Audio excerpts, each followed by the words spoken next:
Welcome to the Art Studio Insights podcast, where we demystify the creative process and exchange idea with career-minded artists. We are your hosts, Adriana May and Jackie Sanders. We are two emerging artists sharing forward the advice and business lessons we have learned along our journey. So if you are not already, please subscribe. This will help other creatives like you find our podcast, and you'll be notified when we drop a new episode every Tuesday. On this week's episode, we are going to be discussing 10 creative warm-ups. So just to throw this out there, the creative process can definitely be cyclical in nature. Mountains and valleys, people. Mountains and valleys. Oh, yeah. And a lot of times after you've put in all this effort and built all this momentum into a series of work, a collection, a series, afterwards you just feel like, where do you go next, right? You just kind of get into this in-between place, and it can be a little hard to try to climb back up that mountain. I have heard from a little bird out there that certain someone named Jackie just went through this, didn't you, Jackie? So yeah, the past few months, I feel like if anyone's been following on my newsletter or on social media, I just took down my first solo exhibition, which was so exciting. Super exciting, yeah. It was up for like the whole first quarter of 2021, but that was definitely a huge push of mine through the end of last year. So after hanging that exhibition in January, I was definitely borderlining burnout. Which I feel like is always a constant cycle for most creatives. It's something we're all trying to like actively avoid, is like not getting burned out, but still pushing and still having that like tunnel vision, excitement, commitment to a series. So I am definitely one who makes works in series. I'll go and make a bunch of work and then take a month or 2 or 3 off. So this was no exception, but I felt like now I kind of feel that pit in my stomach urge to make a new series again, which is super exciting. And I need to foster that energy and kind of like channel it, because once you obviously get in the mode of not making artwork, you can prioritize other things, maybe do other parts of your art business, which are equally as rewarding at times, but really finding that need to like dive into the creative process again. So especially now that it's freaking May already. It's actually perfect that we're recording this past weekend. I actually reorganized my studio, which if anyone knows me, that is my default when it happens a lot. I just need to I need to get organized. I need to reorganize my space. And I am a huge component of like being connected to your space. So this past weekend, I rearranged some tables again for like the 50th time. I feel like I'm always changing things. Basically made this like my little sanctuary design corner, which I absolutely love. So in most studios that I've had in the past, I've always had a space like this. And I recognized the past few months that I've really been missing that in my creative space lately. I kind of have a desk to do admin work. I have a painting area where I can just get messy and do everything, but then having a space that's a lot of writing and sketching. No technology is allowed in that area, unless I'm doing like a time-lapse video. So essentially it's like stations, kind of, if you think about it in a kitchen, right? And the creative process is not that different from cooking in many ways. Different episode for sure. But essentially, you know how in the kitchen you have like where you prepare the food, where you clean up, where you store. Right. You're basically doing something similar in your studio, where instead of it being commingled, you actually have distinct stations, and it just makes it flow better for you, doesn't it? Right, exactly. And especially for my mental space. I mean, Adriana, you and I both have started in the second bedrooms of our house or apartments. So especially now being able to embrace having a studio outside of our living space, I am definitely one who likes those separate spheres where it's like, okay, if I'm at this table, like I am painting in that mindset. If I'm at this desk, I'm in admin, newsletter, website mindset. And so I was really struggling to have that design conceptualizing brain when I was sitting at the admin desk. I don't know. That might sound weird to some people, but I am super excited about this little corner. It's already like plastered on the walls with sketches and ideas. So I feel like it's that perfect addition to my studio that I needed. Or maybe I'm just using that to rationalize me spending another hour organizing my space. I don't know. But Look, as someone who has previously organized the M&Ms by color, I am not one whoa. to judge. Yeah, definitely. And your studio, I mean, it's so organized too that you have like your whole Adriana art store, you have display areas. So you're definitely no stranger to reorganizing your space as well. My stations are not as specific necessarily. I do have stations that double up for 2 and 3 purposes, which will definitely have to make a whole episode about Oh organizing your yeah. creative space for sure. Maybe a whole But I series. do, yeah, exactly. But they do have specific purposes. And I will say, since we're talking about creative warm ups and what to do when you're stuck, I will say one of my main work tables is the only place I do my color mixing and my color swatching. So I will say that that is one of the ways I get out of a creative funk. I Mhm. do get colors and try to make new recipes. And yes, I do write down, the proportions of the different colors so that I can mix it anytime I want again and again. Um, but it's almost like a way to brainstorm ideas while you're doing something that is almost autopilot to a certain extent, Right. where you're just reacting. Do I like this? Do I not like this? And you already know exactly what you're going to mix with what and what in what order, and kind of like what you're for. I mean, it takes time to get to where you have your own color journal formula book type True. situation. And no one can match yours. Your book is like the heavens, I don't know like about the that. Bible. I just like going in there and like flipping through your pages. They're just so beautiful. And I mean, it's a resource for sure when you're mixing colors and trying to match from old paintings. But yeah, it's almost that ritualistic thing that I feel like a lot of creatives talk about. Like for you, it's that color mixing where it almost becomes second nature, but by almost activating your hands, activating your mind, getting into the creative process, even if you don't feel like you're in it, it almost pushes you into it to then It you warms you up. It it warms literally you up. warm it's Right. like doing warm-ups before an exercise, it Right. just. And because it's a place where you're just experimenting, like looking at different things, it doesn't have the same pressure as this has to end as a finished product. This is more, Yeah. this is practical playtime.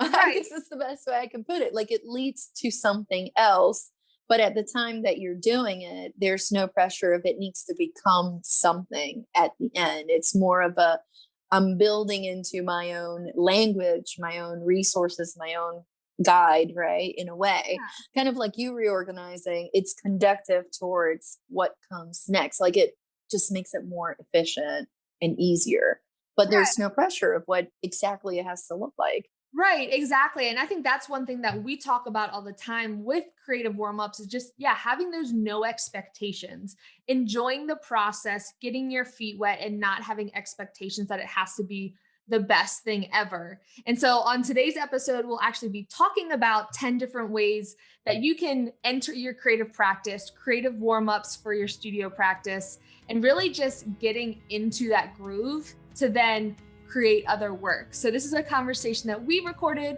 a few weeks ago, but it's funny how it's literally things that we were doing yesterday, both in our studio. Absolutely. So clearly they're applicable, they help us, and we hope that they help you too. Take a listen.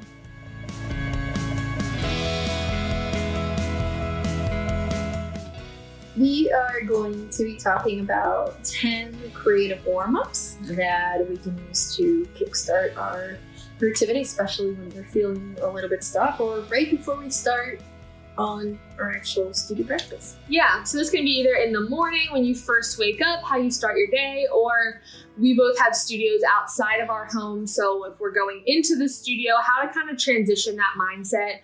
I have a full-time day job, so transitioning from day job mode to creativity mode is always something that I struggle with. So having one of these 10 things to really kick that off, because you and I are both very much habits of routine and we like our structure, but sometimes you almost need to like jolt yourself into this new mindset. So Adriana, why don't you start with number one?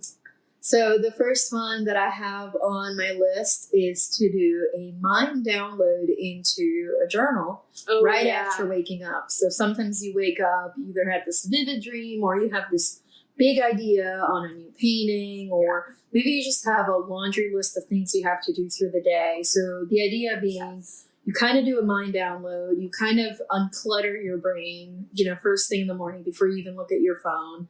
You just got to throw it out there, then decide from there, what your priorities are. If some of them are on the creative side of things, if you happen to have some of those materials at hand, episode for a different day.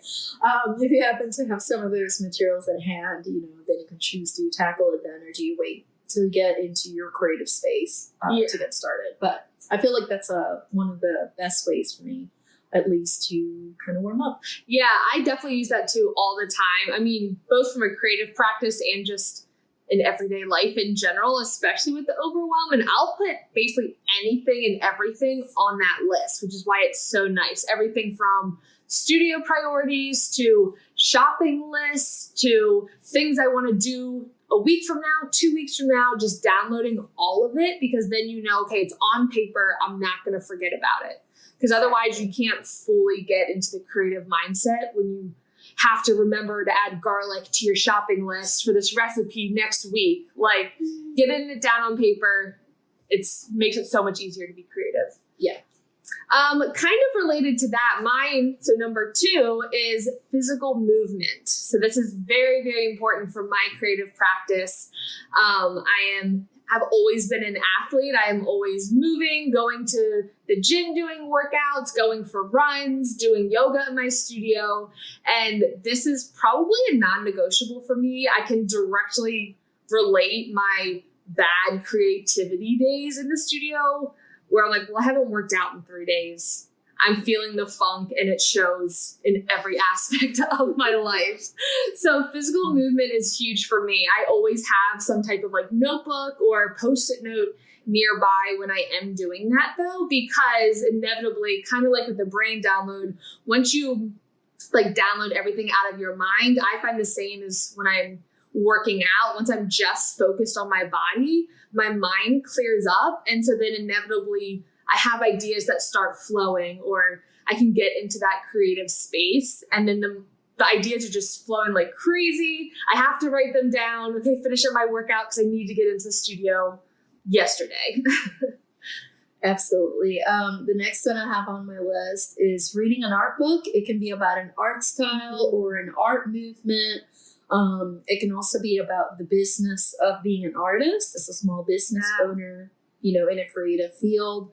I find that kind of reading, either the careers of other artists or just about the business side, it kind of lets you switch off creation mode for a moment and kind of focus on the how, if you will, or at least trigger some curiosity, especially if you're reading about a specific art movement where you just go, how did they do that? How did that come to be? And then you can go into introspection mode, where do your influences come from? Or if your favorite artist got influenced by somebody else, where did that come from? Things of that nature. I mean, it can be a rabbit hole, but honestly, if you're feeling stumped, it can be a really good way to say, okay, this is something, that I'm interested in that is still in a creative field. And it can kind of open up and give you some ideas. Right. It gives you ideas, and then also helps, I feel with the credibility of a lot of your work too. The more educated you are on the history of either your style or just the art industry in general is always super helpful, because you can tie either other motifs from artists or different styles, and that's always going to be more beneficial than not. And so again, kind of related. So mine, number 4, would be listening to podcasts. And so very much in the same vein, Adriana, of just getting into the mind of other people. I love listening to interviews of other creatives and even other just entrepreneurs in general, having their ideas. Obviously, with a podcast, I can be doing other things while I'm listening. And so I really like listening to podcasts, both art related, business related, or even just entrepreneurship in general. It's Absolutely. Really good. Just get some positive energy in the space. Is always nice. I like that too, especially there's a lot of good ones out there on motivation and mindset and just kind of aligning, without going too, but aligning the energies to what you're intending to do. So yeah, and there's a little bit of everything. And we'll definitely do like a whole episode just on like podcasts that we love, books that we love. We're both huge bookworms. Yeah. I used to love audiobooks, but I've definitely gone into, I need to mark up all of these pages, pen on paper books. So we'll definitely do a whole episode on those. Yes. That'll be a long one. Probably multiple parts. Yeah, probably. We'll probably have periodically have to make an update on that one. Oh yeah. So what's number 5? I have color mixing or swatching new colors. This might be a little type A for some folks. But you will see if there is a pattern. We're both little type A. Yeah, there is. But honestly, especially, for me, color mixing is just, color is just one of the biggest elements in, visual arts anyways. Yeah. It doesn't hurt to practice. And for me, color mixing, creating my own colors, my own formulas, or swatching brand new colors that just got out of the store and seeing how they react with other colors that I already love. Yeah, I'm not going to go into color nerd mode. We're going to have a whole episode about that, I'm sure, about color. Mm-hmm. But to me, it's a great way to start the studio practice. So if I'm stumped, I don't know where to go, maybe I just sit down, just mix some colors, swatch some colors. I'm already in that movement, with a brush and a palette knife, Yeah. It just kind of warms you up. Yeah, definitely. What's your next one? So mine in the type A mindset is reorganizing my studio. So I love the idea of like color swatching, getting you like physically almost primed to create. And I find that I'm the same way when I just start reorganizing my studio. So it might be reorganizing my paints, moving shelves around, clearing off my workstation. It almost gets me like reacquainted with the space and refamiliarizes myself with maybe like an old material that I haven't touched in a few days or even a few weeks of, I forgot I had this color, or let me move things over here to basically bring the space back to life, which is especially needed if I've either been in there way too much or I haven't been in there recently. So if I've been in there way too much, we all know that view of whether it's just your kitchen table, whether it's a second bedroom in your home, whether it's your own full studio, when you have a late night painting and you come in the next morning and it's like, oh my goodness, how did I leave this space this way? A hurricane. Yes. So like, let's just reorganize a little bit, get acquainted. Or if I've been on a trip, if I haven't been in the studio that often, then kind of feeling like almost like a visitor in my own space. So reorganizing always helps me get reacquainted, get comfortable. All right, get back in the motion. And that always helps me get my creative energy going. I like that. And I would say I've been on that path before for sure. Yes. Especially when I have new art supplies and then I have to figure out where they go. Not everything, but some things are color coded. Oh, yes. Or organized by type of paint or type of medium. So that's always an opportunity to go in and be like, okay, what's the new home for this? Let's not just bundle, because then you end up with 4 tubes of the same color. That's not effective. Yeah. But let's have them by colors. Let's have them by viscosity, etc. So I am definitely with that one. Sometimes you just need to clean and organize your studio, clean your space, unclutter your space to allow your creativity to flow. But exactly. My next one that I have on the list is to prepare a new canvas or panel with gesso and or background colors. It depends how your artistic practice goes, whether or not, how much of this you would do. Definitely most everybody could gesso. Sometimes what comes straight out of the store is not sufficient, and you may want to add more gesso to your canvas, or if you have a straight up wood panel, there are certain things you would do to prepare it to avoid the chemicals from the wood to seep into your paint. Not to go too nerd, but we can do that. We can do that some other time. But also with background colors. So the way that my process works is I do build a lot of fun and sometimes chaotic layers in the beginning, regardless of what the painting will turn into. So it can be very relaxing. It's judgment free. You just go out there. And Yeah. again, it goes back into being already in the physical motion of painting or preparing, etc. And a lot of times by the time you're done with background colors, etc., it might just spark something. You're like, ooh, I know, that reminds me of this, or I want to develop this further and turn it into botanical or landscape or an abstract, whatever the case may be. Yeah, definitely. And number 8 for mine, I think that's definitely related to yours in terms of like beginning stages of the creative process. So this might not be necessarily a warm up, but it's starting to get into, okay, physically putting gesso on panel. Or for me, number 8 would be starting with the drawing. So I always have drawing as a key component of my process. And so I always draw with Sharpie. I use rulers and stencils and straight edges. Obviously, everyone's process is different, but having whichever process you start with, just having no expectations. I start with a loose piece of paper. If it evolves into a larger composition that I want to use, great. If not, it's really is just a warm up. It's getting into that flow. And just starting to make something that might evolve into something bigger. It might not, but sometimes you just got to get started. Oh, yeah, you do. I totally agree with that one. So what's number 9? Number 9 is a finishing painting. So sometimes when you're in the flow, you don't want to do this. You're just in creation mode. But if you're stumped or you're just trying to warm up, I love to just do, the hanging hardware, adding the titles, varnishing, painting the sides. Once again, it goes into the motion of what you're preparing to do next. But it's also a way of just kind of closing the chapter on some of these unfinished projects, and just kind of gives you that little boost of confidence of like, yes, I can check this painting off the list. It is done. It is a way to tell your brain, no more paint is going on this thing. We are done. Don't touch it. Yeah. Like, we're done. Check it off, package it up. Yeah, it is time to go. You hang it up, store it, whatever you need to do, list it on a website. But it kind of helps you kind of get closure on it before you embark on a new painting session, which now you're just, raw energy and colors and things like that. But it just kind of gives you that sense of, again, you're doing the motion that you're preparing to do on something new. Yeah, that nice closure, the red ribbon at the end of a project. Yes, and that feels so good. There's nothing better when you finish 5 paintings in one day. Just the hardware is oh, okay. You can finally walk into the studio and breathe again.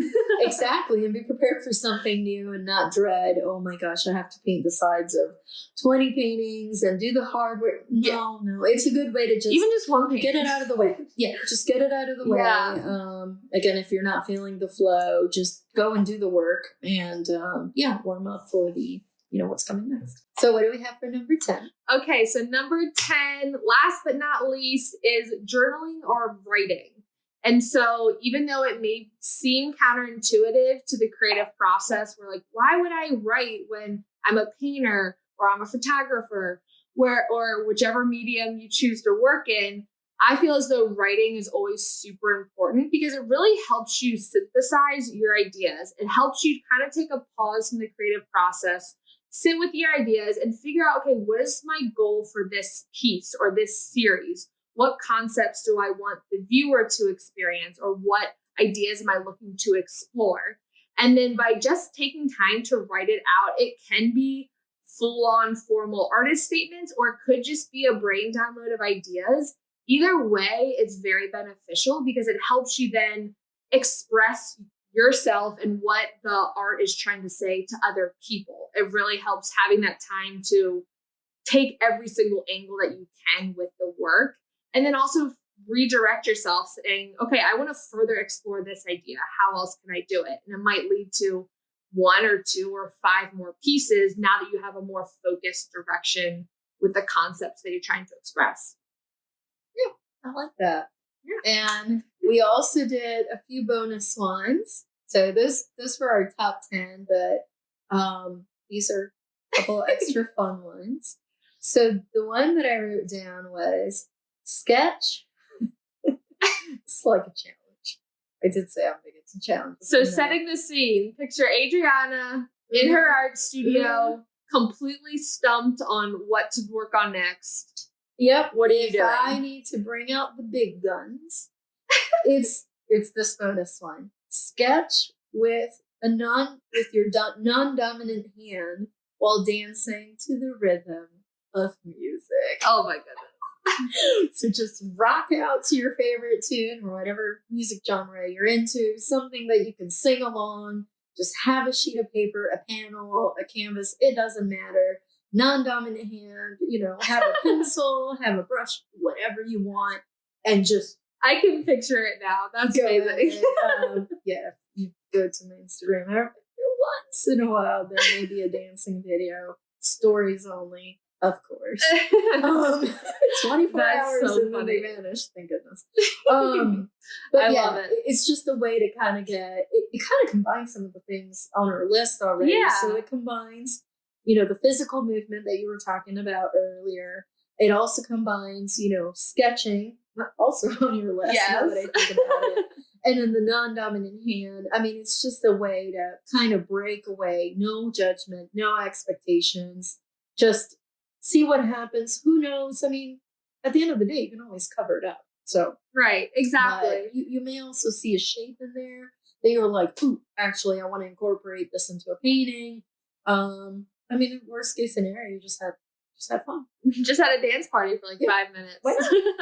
Yeah, my bonus is very similar in terms of having no expectations. So if I am super, super stumped or I'm just not in the mood to create, I'm sitting in the studio, my default is always to do admin work, get on the computer, get in a spreadsheet. But if I know, okay, I need to prioritize creative time, I love being a beginner. I love feeling as though I have no idea what I'm doing, because when you're brand new to something, you have no expectations for yourself. You can't have any self-doubt. You don't expect yourself to be good.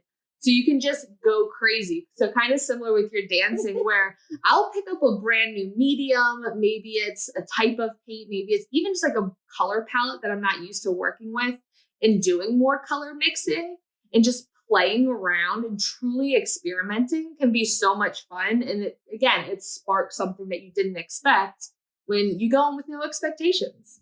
Exactly.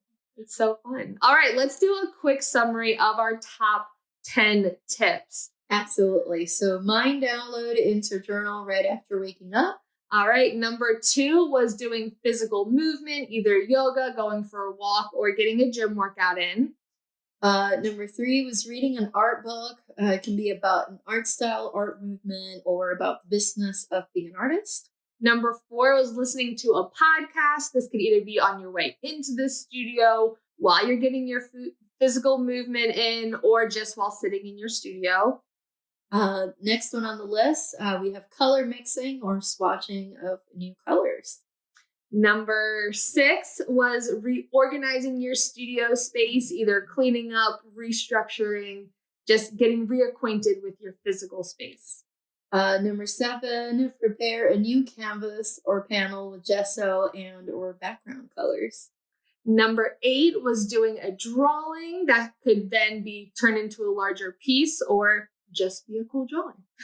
Number 9, finishing paintings, adding hanging hardware varnish, painting the sides, things of that nature. And final number 10 was doing journaling and writing, working through the concepts of your work, and just evolving the words that you're using when you talk about your work to other people. Absolutely. And then, of course, we have the fun bonus ones in there. Sketch of the non-dominant hand while dancing to the rhythm of music. And the last bonus of becoming a beginner again, just experimenting, having fun, having no expectations, and working in a medium or scale that you've never tried before. All right, that's a wrap on today's conversation, and we hope you enjoyed this episode. Both of our blogs will be linked in the show notes, where you can find full episode notes, resources, and links for every podcast episode. If you want to stay connected with us in between episodes and share what you have learned, you can follow us on social media. I'm Amay Art across all platforms. And I'm J Sanders Studio across all platforms. Thank you so much for listening, and we'll talk to you next week.